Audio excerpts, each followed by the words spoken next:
אתם שומעים ברקע את הפח וספר תורה שכתבו מין והאפיקורוס יישרף. אז הנה אנחנו מקיימים את המצווה הזו. מקיימים את המצווה זה שלוקח יהודים לשמד, חס ושלום, חס וחלילה, אסור לקרוא את התורה שלהם. הרב יצחק יוסף אמר את זה בשיעור שלו בפרשת בלק. אז הנה שם זה צריך להיות, זה צריך להיות שמה.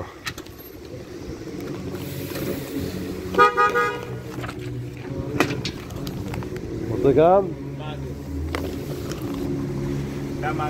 שהרב יצחק יוסף אמר שהוא לוקח בחורים לצבא במקום ללמוד תורה, אז צריך לזרוק את דברי התורה.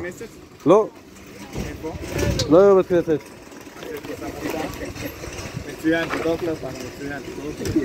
כי אתה רוצה גם לזכות לזרוק? כן, ברור. אבל רגע, אבל איפה זה היה הדפים האלו? סתם ככה. אפיקורוס כתב אותם. הנה משמש, זה לפח, תביא, תזרוק לפח. הוא לוקח, כן, הוא לוקח לצבא, הוא לוקח יהודים לצבא. לא רוצה לראות את זה מהפכים שם. אסור. זה מהאחר. ראינו את זה שם מונח. צריך לזרוק הכל לפח. בואו גם את השקית. גם את זה שלא נשתמש. כן, נלחוץ בכפתור. יופי. ככה יהיה.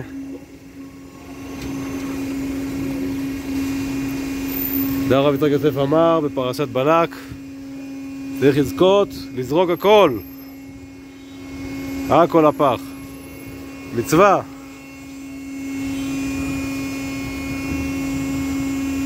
זה אח ותא, זה אחווה עם הסין, תת ונון סופית. צריך לזרוק הכל.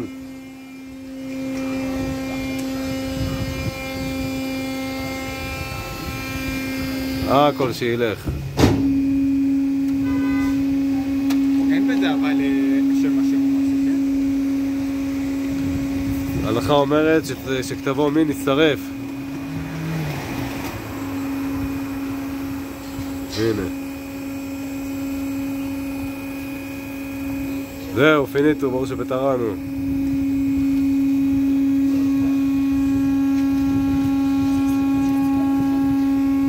אסור ללכת לצבא הצועי, שלטון הצועי.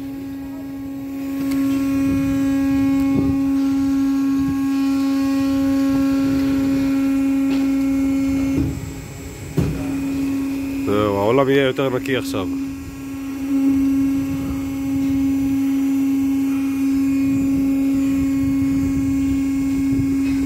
זהו, נקי. הכל נקי. הנה הדברים שפרסמו. הנה. הרעב דוד לייבל. שואל אנשים ישיבות קדושות. כן, תראו מה אחד אמר. שהוא קורא חס ושלום ללומדי התורה גטו. כן. ואז מה?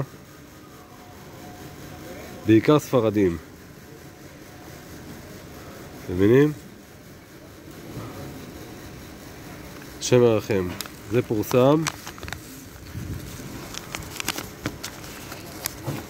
אצל הרב יצחק יוסף.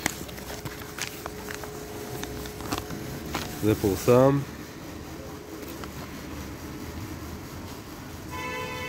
בעלון מספר 508. בבקשה, בתאריך. בבקשה. ככל הנראה זה פרשת עקב. עליו השלום, הוא היה זקן ונפטר, אבל ידיעות אחרונות, וישראל היום על השולחן שלו, והוא קורא את זה כל יום. עכשיו תבינו מאיפה ההשקפה הזו של ראשי ישיבות ההסדר, לא כולם, אבל הרבה מהם, אני אומר את זה בבירור, איפה ההשקפות שלהם? ככה מדברים נגדנו, נגד לומדי תורה, צריך לצבא, איפה ההשקפות שלהם? ידיעות, מעריב, אלו הרבנים שלהם, ביאליק, אלו הרבנים שלהם. לכן צריך לזהר, לשמור טוב על ההשקפה הנכונה. היה אצלי השבוע ראש ישיבה יד אהרון, הרב ישוע איילשטיין, הוא חתנו של הגאון הרב בצלאל ג'ולקי. הוא חתן, אולי. יהיה בדברו.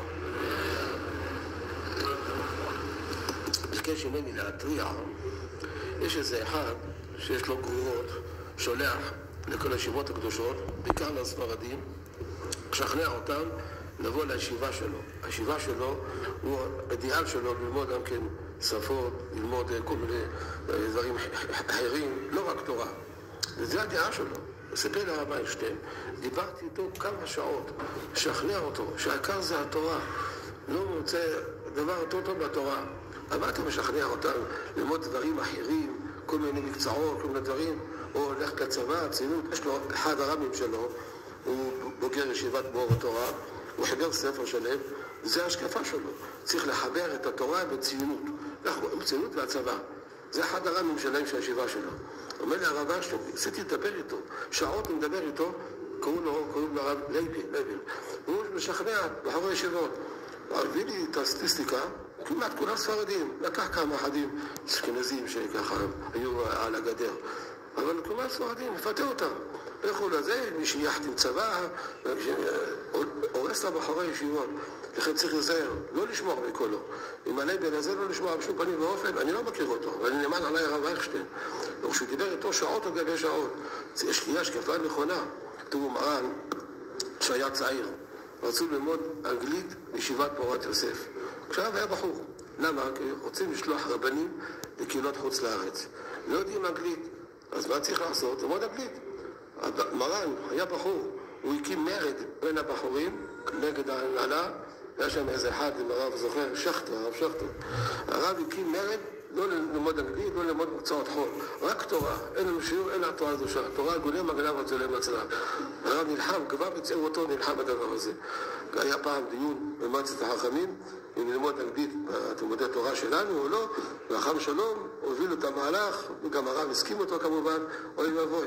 צריך רק תורה, תורה למעלה מהכל. מי שומע את השקפות האלו, איך הוא כותב בספר שלו, אותו אחד שהזכרתי, הוא כותב, החרדים צריכים לצאת מהגטו שלהם, שילכו לגטו. מה גטו? זה התורה שלנו, מה זה הגטו? זה התורה שלנו. חפרה לפעולה של התורה שלנו. יש